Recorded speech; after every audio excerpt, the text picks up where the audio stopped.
hisia ambazo zitaleta matunda katika maisha yetu. Hakuna kitu chenye hasara kubwa sana kama mwanadamu kuishi maisha yasiyo maana, sababu maana ya maisha ni kuishi maisha yenye maana. Ikiwa maisha yetu yatakuwa hayana maana, basi hayo maisha yatakuwa ni maisha yaliyopotea. Hakuna wakati mbaya zaidi katika maisha ya mwanadamu kama wakati ambapo mwisho wake umefika na akahisi kwamba hakuishi maisha vile alivyokuwa akitaka. Watu wengi kulingana na utafiti, wanapokufa wajutii yale walioyatekeleza katika maisha yao, bali wanajutia yale ambayo walikuwa na uwezo wa kutekeleza lakini hawakutekeleza. Kama tulivyosema wiki iliyopita, Jumapili iliyopita, maisha mazuri hujengwa katika msingi wa mapenzi. Yaani mapenzi haya tukasema ni mapenzi kwanza ya kumpenda yule aliyekupa na kukujalia haya maisha ambaye ni Allah Subhanahu wa Ta'ala. Mapenzi ya kiwango cha pili ni mapenzi ya kumpenda yule aliyekuelekeza na kukuwekea nidhamu ya jinsi utakavyoishi haya maisha. Mapenzi ya level ya tatu ni mapenzi ya yule ambaye aliyekuleta katika haya maisha. Mapenzi ya daraja ya nne ni mapenzi ya yule ambaye utaishi pamoja katika maisha. Mapenzi katika daraja ya tano ni mapenzi ya kumpenda yule ambaye wewe utakaye kuleta katika haya maisha. Na daraja ya sita ni kupenda vile vitu ambavyo vinatengeneza maisha ili maisha yawe yatafikia kiwango cha mwanadamu anachoweza kuishi na kupata maana ya maisha. Kabla hatujaendelea mbali, labda tungekumbushana mambo 12 ambayo yanakuelekeza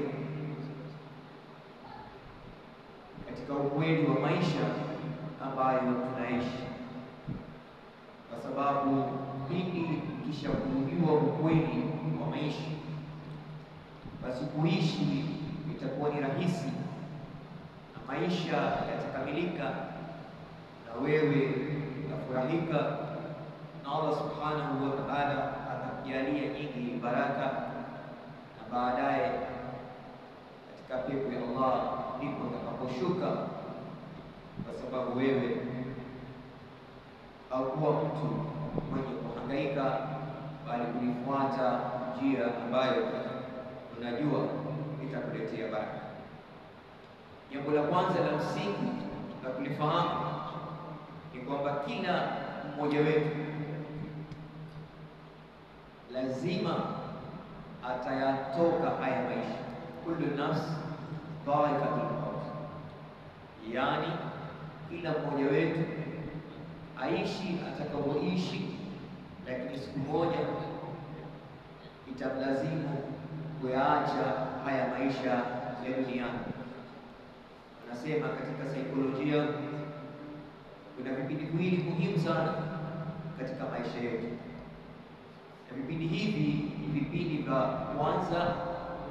Unakuja ukisema halo, mimi nimefika katika maisha, na kipindi cha pili ni kwamba unasema kuheri, mimi nayaacha haya maisha. Kwa hivyo unapokuja katika haya maisha, mara nyingi wewe unakuwa ukilia na wengine wakifurahia. Yatakikana uishi vema, ufike kiwango cha wewe sasa kwamba unaondoka ukicheka na wengine wakilia. So ukishafahamu huu msingi wa kuishi, basi maisha yako yatakuwa ni maisha ambayo ni rahisi kuishi, na utakuwa na furaha, na lengo lako alilokuwekea Allah subhanahu wa ta'ala, ma khalaqtul jinna wal insa illa liya'budun, litaweza kukamilika. Fact ya pili, yani uhakika wa pili wa maisha, kila mtu amepewa uhuru wa kuchagua maisha anayotaka kuishi. Sisi maisha yetu hayakuandikwa katika DNA zetu. Sisi maisha yetu hayakuwa prescribed katika migongo yetu. Sisi maisha yetu Allah subhanahu wa ta'ala ametujengea uhuru wa kuchagua. Ndio maana mara nyingi nikisema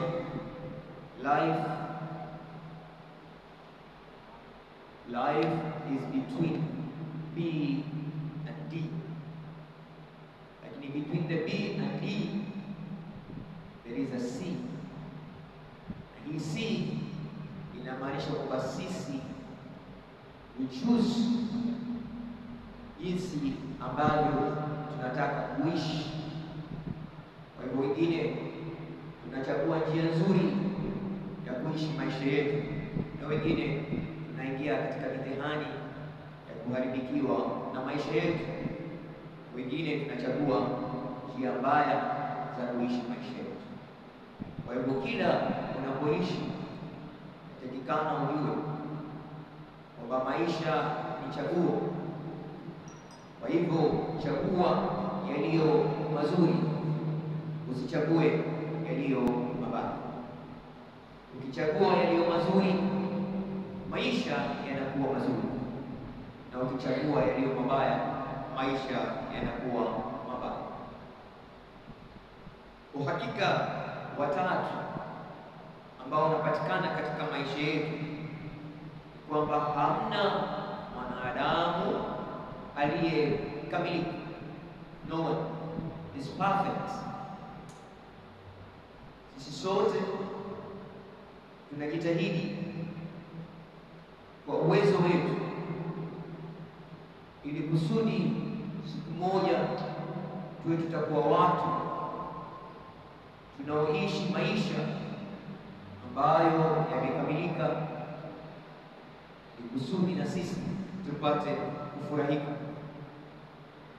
Kwa hivyo ikiwa wewe utakuwa binadamu ambaye unatafuta perfection, basi kila siku utakuwa ni mwanadamu ambaye humalizi stress, na ikifika mbali naweza kuwa depressed kwa sababu unatafuta kitu ambacho hakipo kipatikani katika maumbile ya binadamu.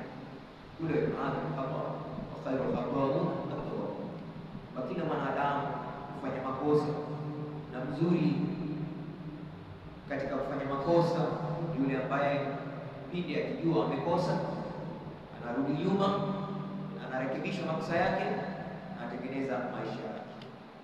Tunatoa mara nyingine mfano wa penseli kwamba ina bahati kwa sababu katika kutengenezwa kwake hii penseli imetengenezwa na raba.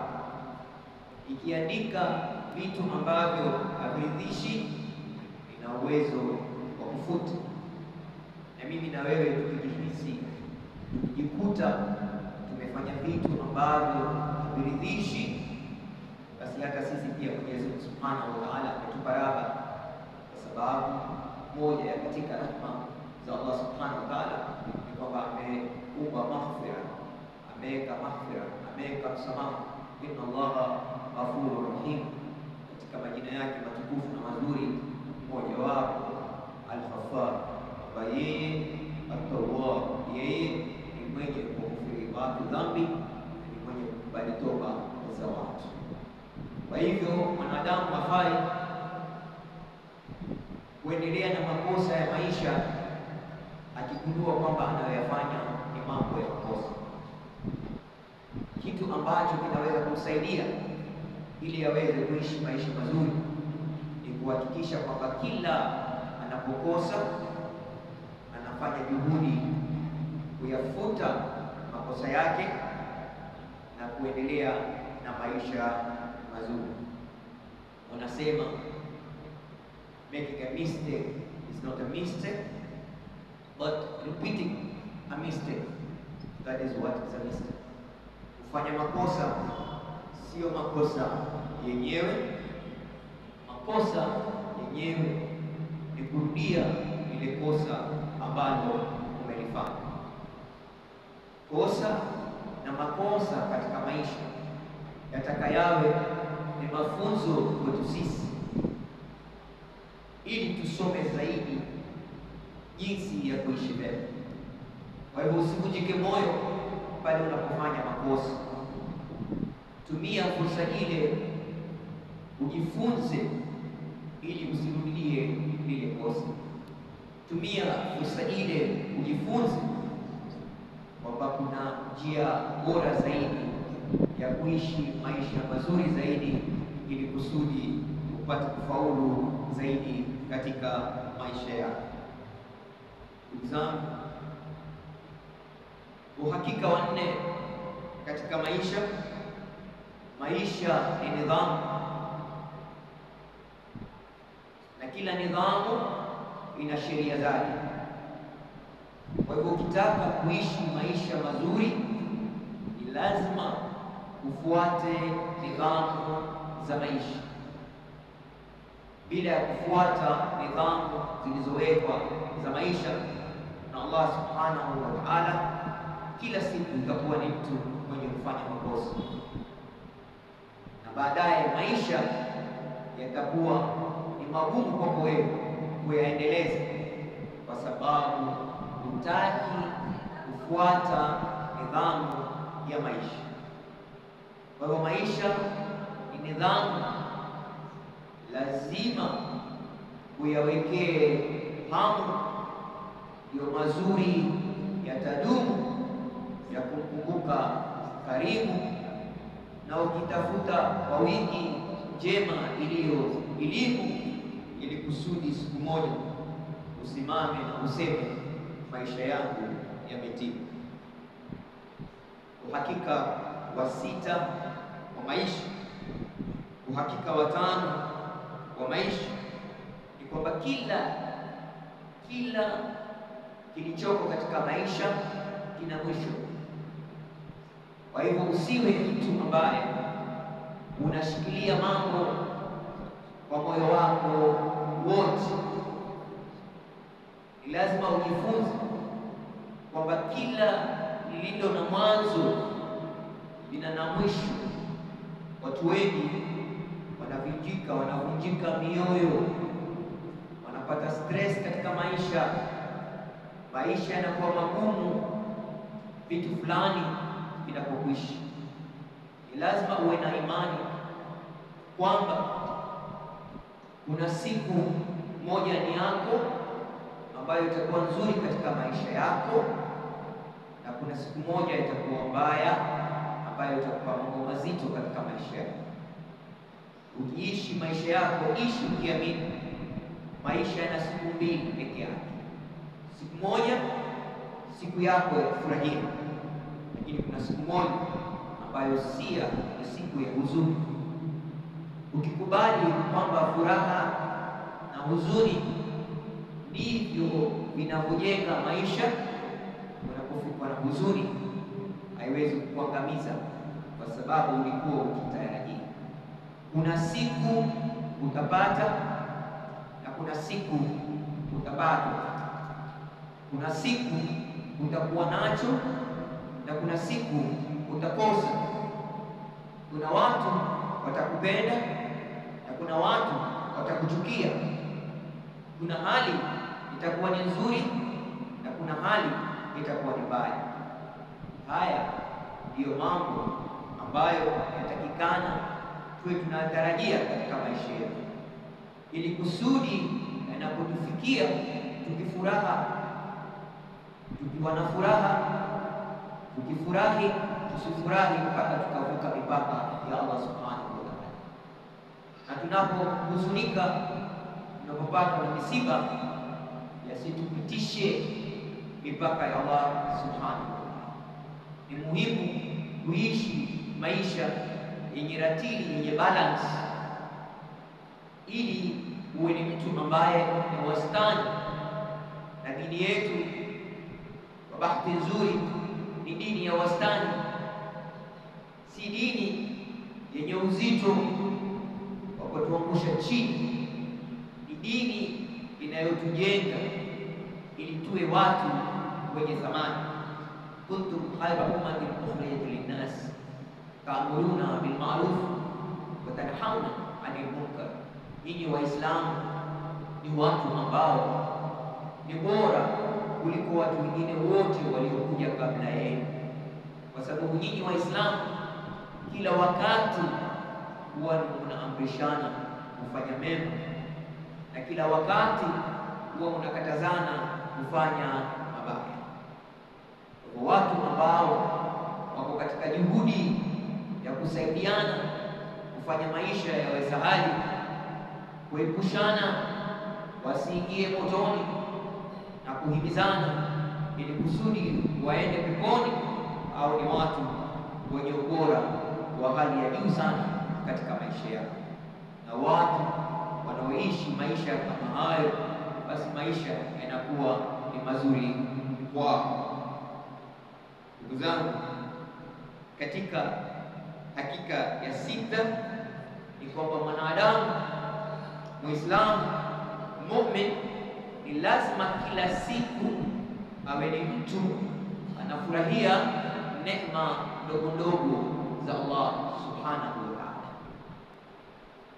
Kuna mbili muhimu sana katika maisha ya Muislamu, na hizi, ya kwanza ni ya giving, kwamba uwe mwepesi wa kutoa kile Allah subhanahu wa ta'ala alichokuruzukia, hata kama ni kidogo.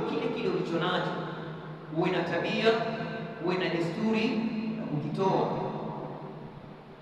na pia uwe na desturi ya pili ya gratitude, ya kushukuru. Fa in shakartum azidannakum, yule anayenishukuru mimi na mimi nitamzidishia. Yule anayeshukuru kwamba anaona kuna wengine ni vipofu, yule anayeshukuru kwamba anaweza kusema kuna wengine ni mabubu, yule anayeshukuru kwamba anaweza kutembea, kuna wengine ni viwete, yule anayeshukuru kwamba yeye anaswali na wengine wanalala, yule anayeshukuru kwamba yeye ana afya, wengine ni wagonjwa, yule anayeshukuru kwa sababu yeye nimemruzukia mtoto, wengine hawajapata, yule anayeshukuru kwamba yeye anapata riziki yake, wengine wanalala njaa.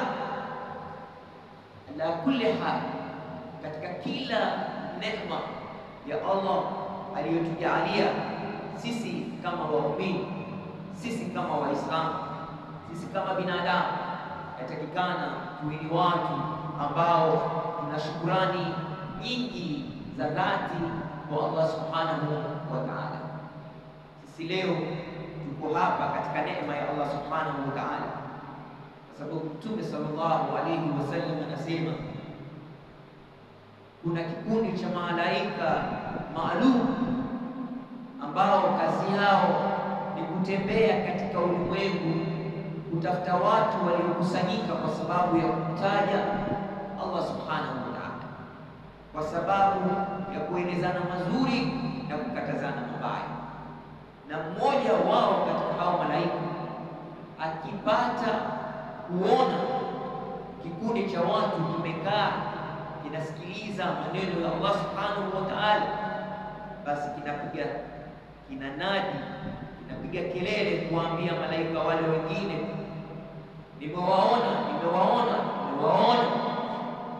wale ambao wamekaa kwa ajili ya kumkumbuka, kumzungumzia, kukumbushana mambo ya dini yao na kutaja jina la Mola wao, basi wanakwenda kwa Allah subhanahu wa ta'ala kwa furaha kwamba leo siku ya Jumapili saa 11 ulikuwa wakina mama wamekaa msikitini Masjid Salam, wanasikiliza majina yako, maneno yako, mambo mazuri yako.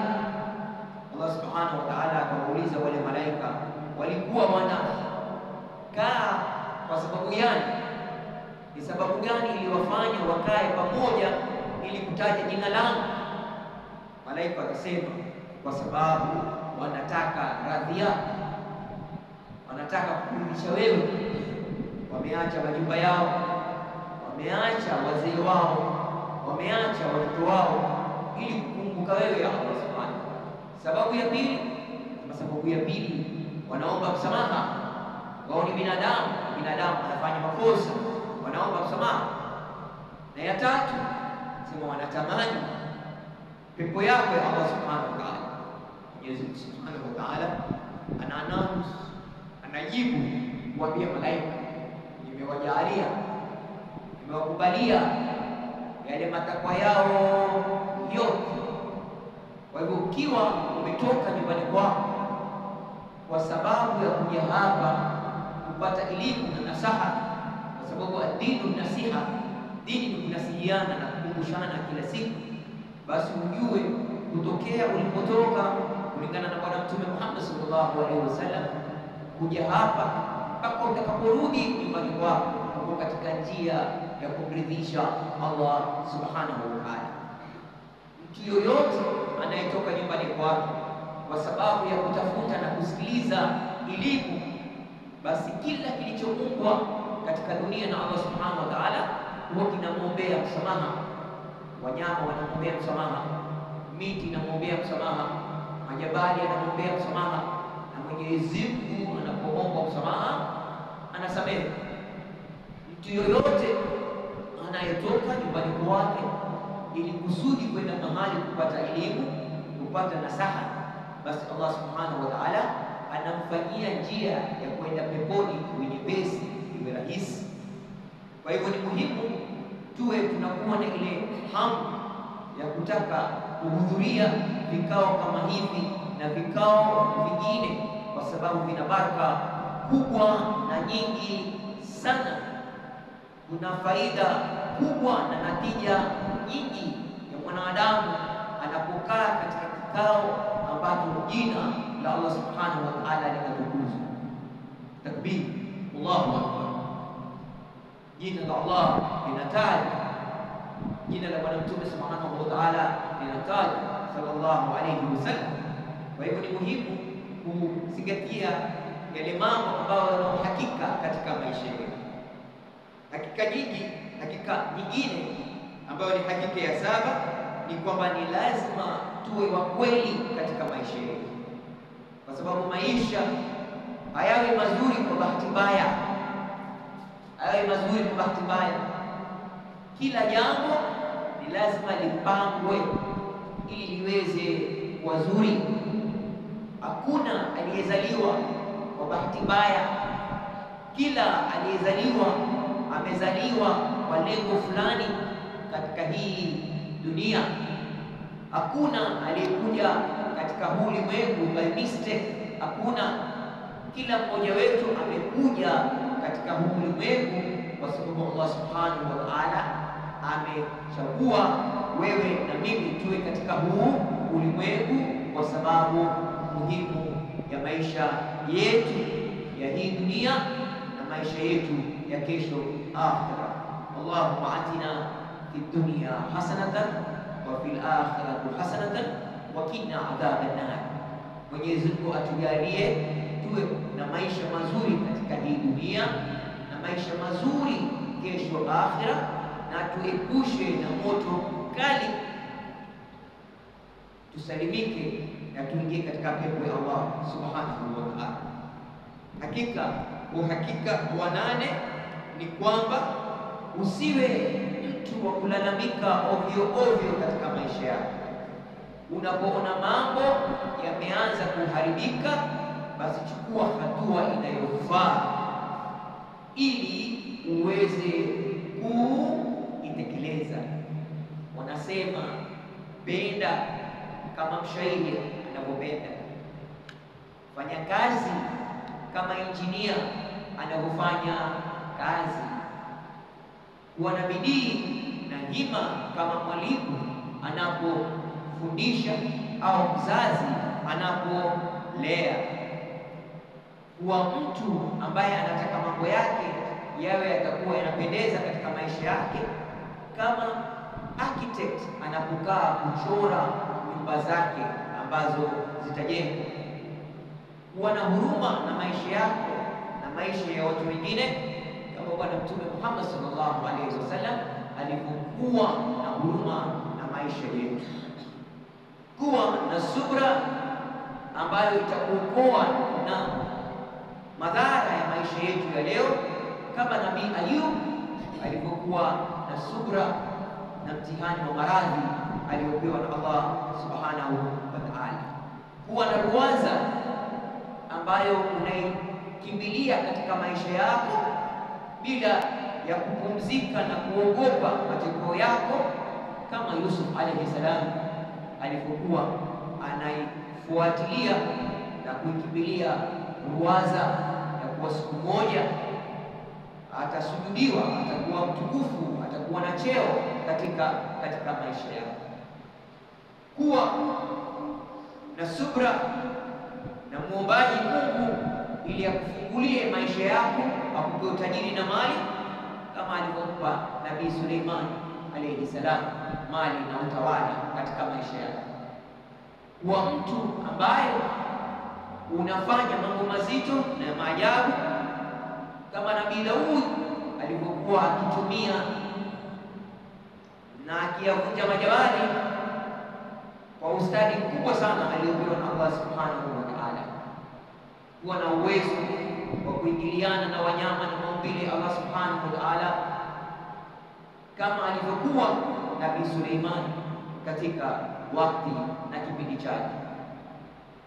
Kuwa mtu ambaye utakuwa unamtegemea Allah subhanahu wa ta'ala kwa imani kubwa sana, kama Nabii Isa alayhi salam alivyotegemea Allah subhanahu wa ta'ala na akampa uwezo wa kutibu watu wenye maradhi ambayo yalikuwa hayatibiki na kurudisha watu waliokufa katika uhai. Ndugu zangu, ukitaka kuishi maisha ambayo yatakuridhisha na utamu wake hautakwisha, utaishi na utapata tamasha, na baadaye Allah subhanahu wa ta'ala katika pepo yake atakushusha, basi lazima uwe mtu ambaye kila wakati una matamanio ya kujua zaidi na zaidi na zaidi. Usifanye chochote unachofanya kwa kubahatisha ndoa yako, usibahatishe malezi ya watoto wako, usibahatishe katika kutafuta riziki yako, usibahatishe katika kuishi na jirani zako, usibahatishe katika kujenga familia yako, usibahatishe katika kutekeleza ibada zako, usibahatishe katika kumpenda Mola wako, usibahatishe katika kumpenda Rasulullah sallallahu alaihi wasallam, usibahatishe. Usiwe mwanadamu ambaye unaishi kwa kubahatisha, bali kuwa mwanadamu unayefanya kila unachokifanya kwa kuwa na uhakika, na hii inapatikana ikiwa wewe hufanyi kitu mpaka kuwa unakijua jinsi ya kukifanya katika hali ya wema. Na kama hujui, basi as'al ahla dhikri in kuntum la ta'lamun, waulizeni wale wanaojua iwapo nyinyi mtakuwa hamjui kile cha kukifanya. Kila jambo Allah subhanahu wa ta'ala amelekea, kila swala linajibu, kila maradhi yanatibu, na kila shida ina afueni, na kila mahali pana barabara yake ya kufikia, na kila unachotaka kuna njia yake ya kukipata, na kila ukitaka kujenga kuna uwezo ambao Allah subhanahu wa ta'ala anakupa, na ikiwa utakapoenda peponi Allah subhanahu wa ta'ala tayari kukuongoza na kuonyesha kuonyesha njia kufika katika pepo ya Allah Subhanahu wa Ta'ala, inakuwa ni jambo rahisi kabisa. Hamna mwanadamu anachotaka na akafanya bidii inayohitajika alafu Mwenyezi Mungu akakataa kumpa. Kila unachokitaka ukikifanyia bidii ambayo inastahiki, basi Mwenyezi Mungu Subhanahu wa Ta'ala anakupa kile unachokifanyia bidii, hakupi kile ambacho wewe unakitaka tu bila bidii. Chochote kile unachokitaka na hususan furaha katika maisha yako, lazima uifanyie kazi. Majitahada wajada, yule ambaye anajitahidi na juhudi katika maisha yake, basi kufaulu inakuwa rahisi sana. Hamna anayefaulu akiwa amelala katika kitanda chake, hamna anayefaulu akiwa amekaa tu katika nyumba yake na hajitahidi katika jambo lolote. Hamna anayefaulu kwa sababu tu anatamani kufaulu, hamna anayefaulu kwa sababu tu anafikiria kufaulu. Kila anayefaulu anafaulu kwa sababu anafanya yale yanayostahili kufanywa ili aweze kufaulu. Kangu muhimu kukumbuka kwamba maisha mazuri, maisha yenye baraka, maisha yenye mafanikio ni maisha ambayo yamejengwa katika imani. Yamejengwa katika imani. Wanasema what the mind can conceive, kile ambacho akili yako yaweza kuona, and the heart can believe, na moyo wako unaweza kuamini, basi you can always achieve. Kila wakati utaweza kukipata, lakini kwanza amini kwamba chochote unachotaka katika maisha yako Allah Subhanahu wa Ta'ala atakupa. Ni kama mfano unaposimama kuswali, swali ukiwa na imani kwamba swala yako itakubalika. Wakati unafanya mazuri, unafunga saumu yako, amini kwamba itakubalika. Unapoanza biashara yako, amini itafanikiwa. Unapoishi katika ndoa yako, amini itakupa furaha na itaendelea. Unapozaa watoto wako, kuwa na imani kwamba watakuwa ni watoto wazuri. Unapokaa na majirani zako, amini kwamba watakupenda kwa sababu wewe ni mtu mzuri. Si kwa kuwa na nguvu ya kuendelea na kutoka pale ulipo kwenda pale ambapo unafaa kuwapo, ni kuwa na imani thabiti kwamba wewe umeumbwa na Allah Subhanahu wa Ta'ala na mikono yake na lengo lake, na yeye ndiyo amekuleta hapa duniani. Hawezi kukuacha, hawezi kukuacha, lakini na wewe sharti yake ni kwamba na wewe ujitahidi uwe unamtafuta na kukaribia katika rehema, baraka na neema zake, na mwisho Allah Subhanahu wa Ta'ala atakufungulia milango ya kufika popote pale unapotaka kufika. Ikiwa mlango mmoja wa riziki unafungika, ikiwa mlango mmoja wa baraka umefungika, ikiwa mlango mmoja wa neema umefungika, wa furaha umefungika, Allah Subhanahu wa Ta'ala ana uwezo wa kufungulia milango 10. Na kama milango 10 haifunguki, basi Allah Subhanahu wa Ta'ala angalau atakufungulia dirisha. Kwa hivyo usiwe na huzuni, la takhaf, inna Allaha ma'ana, la tahzan min rahmatillah. Usiwe mtu ambaye una give up katika rehma ya Allah Subhanahu wa Ta'ala. Maisha mazuri yanapatikana ikiwa wewe ni mtu ambaye unazingatia values katika maisha yako. Values ni kitu gani? Values ni ustaarabu.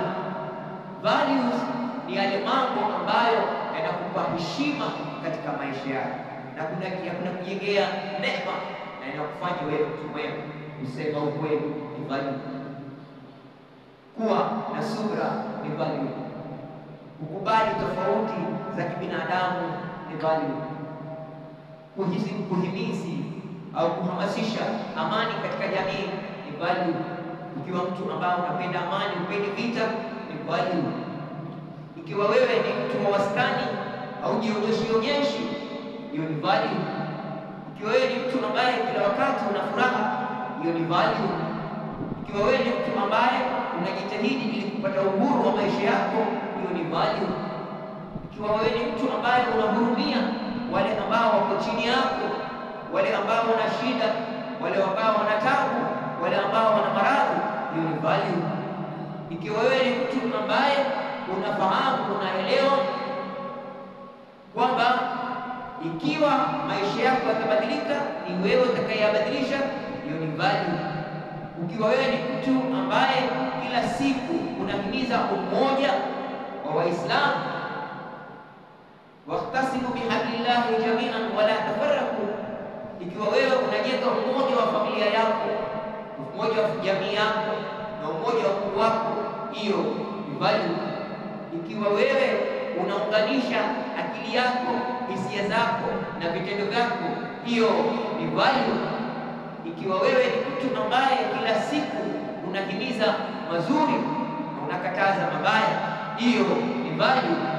Kwa maisha mazuri yanapatikana ikiwa wewe utakuwa valuable, kwamba wewe utakuwa ni mwanadamu ambaye una thamani. Sisi wote ni sawa kama binadamu, lakini kuna wengine wetu kwa sababu ya matendo yetu tunakuwa bora kuliko wengine. Ndio maana wale waliosoma wanaambiwa hal yastawi alladhina ya'lamuna walladhina la ya'lamun, wale waliosoma wana daraja ya juu kuliko wale ambao hawajasoma. Kwa hivyo kama wewe na wewe unataka kuwa na daraja ya juu, basi hakikisha kwamba kila wakati unasoma na maisha yako yanaendelea. Dadangu katika dini, maisha mazuri yenye furaha, yenye neema ni maisha ambayo wewe mwenyewe unayapenda na una hamu nayo kila dakika. Kabla hujafanya chochote katika maisha yako, kila siku unajiuliza, je, linalolifanya hivi sasa litanisaidia mimi kitu gani kuweza kufikia ile lengo la aliyeniumba Allah subhanahu wa ta'ala? Je, haya ambayo nafanya hivi sasa yanachangia vipi katika mimi kuwa mtu bora kwenye maisha?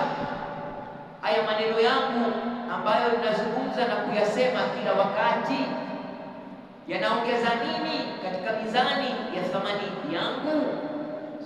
Huu uhusiano ninaojenga kila siku na marafiki nilionao katika maisha yangu wananiongezea nini katika kunisaidia kutimiza lengo langu la kwenda peponi? Ukiwa ni mwanadamu ambaye unajitia katika mizani kabla hujatiwa katika mizani, basi kila siku unakuwa ni mwenye kuwa na mazuri maoni, na baadaye unakuwa ni rahisi wewe kuingia peponi. Lazima ndugu zangu tupambane na Ibilisi kila wakati ya maisha yetu. Kuna sauti inatukabili, unataka kuswali na kwambia ngoja kidogo, unataka kufanya nzuri na kwambia si leo, kesho. Ni lazima tuwe na nguvu ya kupigana nayo hiyo sauti, kwa sababu ni sauti ya Ibilisi. Unataka kuamka uswali fajri, unasikia sauti inakwambia bado mapema, endelea kulala. Unataka kuamka kusoma Qur'an, inakwambia kuna baridi, kunanyesha, lala. Unataka kufanyia mzee wako mazuri, Ibilisi anakwambia hastahili, usifanye. Unataka kuwasomesha watoto wako waendelee mbele, unasema nitapoteza. Ibilisi anakwambia unapoteza pesa, au hata hawana akili ya kusoma. Lazima kila wakati uwe unaweza kunegotiate kwamba nitakayoyafanya leo yatafanya kesho yangu iwe bora kuliko jana yangu. Nitakayofanya leo yatafanya kesho yangu iwe nzuri kuliko leo yangu. Nitakayoyafanya hivi sasa yatapiga sasa maisha yangu, na amani ya Allah sitaikosa, rehema ya Allah sitaikosa, na pepo ya Allah sitaikosa, kwa sababu mimi kila wakati najipiga msasa kujisafisha ili niwe mtu ambaye ataambiwa na Mwenyezi Mungu Subhanahu wa Ta'ala, fadkhulu fi ibadi wa udkhulul janna. Karibu umefika, naingia katika janna ya Allah Subhanahu wa Ta'ala. fadkhulu fi ibadi wadkhulu aljanna, ingia katika mienendo ya Allah subhanahu wa ta'ala na karibu katika janna ya Allah subhanahu wa ta'ala. Maisha mnayoishi vizuri ni maisha ambayo yanakukuza kila siku, unaendelea juu kila siku, unatimiza malengo yako kila siku. Mwaka uliopita ulikuwa katika kiwango fulani, na mwaka huu unapigana na maisha ili uende katika kiwango fulani. Ndoa yako ilikuwa imeingia misukosuko, umefanya bidii, sasa umeimarisha, ndoa imekuwa nzuri.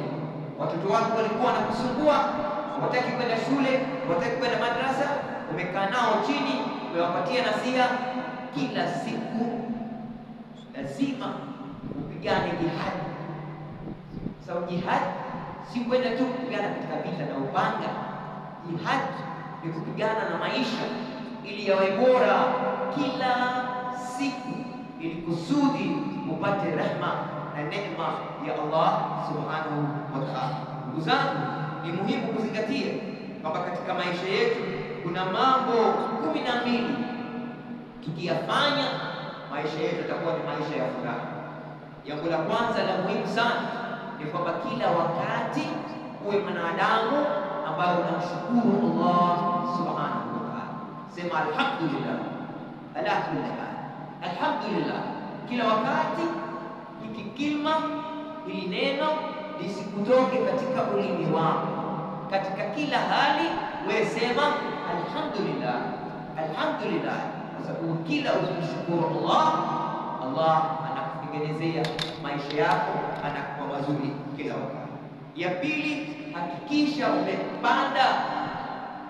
umepanda katika maisha yako mbegu ya kuamini kila unachofanya itakuwa. Namba ya 3, hakikisha badala ya kukaa chini kufikiria kila wakati, kuangalia maisha ya wengine alafu na wewe ukijihukumu kulingana na maisha yao, unaepuka jambo kama hilo na unasherehekea maisha yako vile yalivyo. Usijali kwamba wengine wanakula biriani, usijali kama wengine wanakula pilau. Kama wewe chako ni ugali, furahia ugali wako, furahia ugali wako. Furaha yako ipo katika mikono yako. Usijitie dhiki kwamba fulani kanunua desh, mimi ninavaa dera, kwa hiyo fulani bora kuliko mimi. La, kila ndege anaruka na bawa yake. Ukiwa mtu ambaye unafikiria maisha ya watu wengine zaidi kuliko maisha yako, kila siku utakuwa na huzuni, hautakuwa na furaha. Ya 4 wanasema kuwa na ukarimu katika maisha yako. Kila wakati kuwa na huruma na walio wadogo kuliko wewe. Watoto wadogo waonee huruma. Kama watoto wetu wanastahili kuonewa huruma, wamezaliwa katika kipindi ambacho ni kigumu kuliko kipindi mimi na wewe tulipozaliwa. Wamezaliwa katika vipindi ambavyo kuna screens nyingi sana zinazowadanganya katika maisha. Kuna screen ya television, kuna screen ya simu, kuna screen ya kompyuta, kuna screen ya iPad, kuna screen ya iPhone. Wamezaliwa katika kipindi kuna mavutio, kuna vivutio vingi sana kwa kuwapoteza. Wanahitaji huruma zetu. Ni lazima tuwe na huruma, ndio maanake tunaweza kusimama, tukaweza kuwasukuma wakabadilika wakawa watu wema, wakaipata neema, na Mwenyezi Mungu akasimama ili kusudi wasirudi nyuma, na baadaye wakaipata pepo ya karibu. Wanasema namba 5, hakikisha umejenga uhusiano mzuri na Waislamu wenzako. Hebu zunguka, upatie mkono yule aliyekaa karibu na wewe, umwambie salamu alaykum na furaha kujua wewe ni binadamu. Bismillah, kila mmoja afanye hivyo. Patia mkono yule aliyekaa karibu na wewe, mwambie assalamu alaykum wa rahmatullahi wa barakatuh. Nimefurahi kukaa karibu na wewe, wewe ni binadamu. Hebu nione watu wamefanya hivyo. Tafadhali peana mkono, tena usipeane mkono na unaangalia huku. Peana mkono ukimwangalia yule kwa mkono. Alafu namwambia assalamu alaykum wa rahmatullahi wa barakatuh, nimefurahi kukaa karibu na wewe, wewe ni dadangu. Na wengine bado hawajafanya. Kama hujafanya basi ufanye.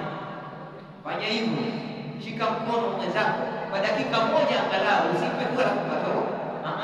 Sikiliza vile damu inatembea katika mkono wako, alafu namwambia assalamu alaikum wa rahmatullahi wa barakatuh, nimefurahi kukaa karibu na wewe, nimefurahi kukaa karibu na wewe, wewe ni dada yangu. Muislamu ni dada wa Muislamu mwingine. Kwa hivyo ni muhimu sana kujenga ile uhusiano ulio bora. Haujui ni nani atakufaa katika maisha yako, haujui nani atakuzika katika maisha yako, haujui. Hata kama una watoto 20 wote wanaweza kwenda zao kutafuta maisha mbali na wewe, na atakaye kufaa labda ni jirani ambaye hata hakuhusiana kwa damu. Ndugu zangu, namba 6, jaribu, kwa sababu matatizo yanatokea tu katika dunia. Ni inaitwa dunia, Scott life. Matatizo yatafika tu, hawezi kuepuka, yatafika. Kwa hiyo jifundishe kuishi na matatizo, yasije yakakuchanganyisha, yasije yakakonfuse wewe katika maisha yako. Yakija uko tayari kuyabeba hayo maisha. Namba 7, jaribu, hakikisha kabla hujalala usiku umesamehe kila aliyekukosea. Kila aliyekukosea samehe. Mwambie Allah subhanahu wa ta'ala, nimesamehe leo kila aliyenikosea. Futa ule weusi uliotapakaa katika moyo wako, ili moyo wako uwe na salama ya wewe kupata usingizi wenye neema na ulale kama mtoto mchanga. Ukiweka maudhi katika roho, ukiweka chuki katika roho, hata usingizi kuja inakuwa tatizo kubwa sana. Hakika tafuta ujuzi mpya kila siku wa kufanya pia maisha yako yawe mapya. Hakikisha hupotezi fikra yako, hupotezi furaha yako katika maisha, kwa sababu hata ukawa na pesa ngapi, ukipoteza furaha hauwezi kununua Naivas. Naivas hawauzi furaha. Ushaona furaha ikiuzwa Naivas? Haiuzwi Naivas furaha. Ndio mara nyingine unaona maskini ana furaha, anacheka na tabasamu. Hebu tabasamu nione kama wewe una furaha. Hebu tabasamu kidogo. Fanya mwenzako pia tabasamu, hebu tabasamu kidogo. Kuna matajiri wana milioni hawawezi kutabasamu. Lakini mimi na wewe tunatabasamu, sio? Tuna furaha. Ijapokuwa hatujui tutakula nini jioni, lakini tuna furaha, tuna imani Allah subhanahu wa ta'ala atatoa njia, ama sivyo? Lakini kuna mtu ana milioni katika banki lakini ana furaha na hawezi kutumia hiyo milioni yake kununua furaha. Kwa hivyo kama kuna kitu haufai kupoteza ni furaha yako. Kuna S2 muhimu sana katika maisha yetu. S ya kwanza, kila wakati smile. Smile kama una advertise Colgate. Smile. Kuwa na furaha, tabasamu sio ya mdomo peke yake, lakini pia tabasamu ya moyo.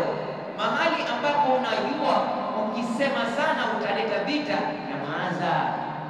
Kwa sababu samaki aliyefunga mdomo wake hashikwi na ndoana. Funga mdomo mara nyingine. Si lazima useme. Pengine ukisema utasema jambo ambalo litakasirisha watu, alafu baadaye utalipitia na neno lililosemwa haliwezi kurudishwa. Ukisema umesema, ni kama wakati uliopotezwa hauwezi kupata tena. Umri wako ukishapita hauwezi kurudi nyuma tena. Hivi vitu lazima uwe na mazingatio kabla hujavitumia. Hakika kwamba wewe unafuata lengo lako la maisha. Usichoke. Kama nia yako ni kuwa na elimu, itafute mpaka uipate. Kama nia yako ni kuwa na pesa nyingi, zitafute mpaka uzipate. Kwani yule aliyetajirika katoka wapi? Kazaliwa na nani? Kaumbwa na nani? Kaumbwa na nani? Aliyekuumba tajiri ndiye aliyekuumba sisi maskini.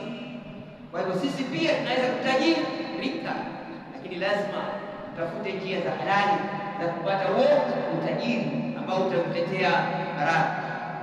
Ndugu zangu, wanasema kila siku kuwa mtu ambaye unakuwa very serious katika ibada zako. Usifanyie dhihaka ibada zako, kwa sababu hizo tu ndio zitakuletea baraka yako katika maisha. Mwenyezi Mungu Allah Subhanahu wa Ta'ala al-Ghani, tajiri sana, na anapenda kutajirisha watu, kwa sababu kutajirisha watu kwake yeye hapungukiwi na kitu chochote. Kwa kumlekea Allah Subhanahu wa Ta'ala, na Allah Subhanahu wa Ta'ala consistently atakupatia kile kitu ambacho unataka. Na kitu kimoja lazima ukifanye kila siku. Mwili wetu ndio gari pekee inayobeba roho yetu. Tizama mwili wako, kuwa mwangalifu na kile unachokula, kisije kikawa sumu katika mwili wako. Usile tu chochote ambacho kiko mbele yako. Jiulize, mimi kila kitu hichi kitafanya nini katika mwili wangu? Kitaniletea pressure, kitaniletea sukari, kitaniletea kansa? Ili uwe mtu ambaye una afya katika maisha yako. Dada zangu, na hili ndilo neno langu la mwisho kwa leo, hakuna utajiri mkubwa katika maisha ya mwanadamu kama utajiri wa afya. Wazungu wanasema health is wealth. Utajiri wa afya ndio utajiri bora zaidi. Mwambia ustadhi wetu tulie dua tumalize mazungumzo yetu ya leo.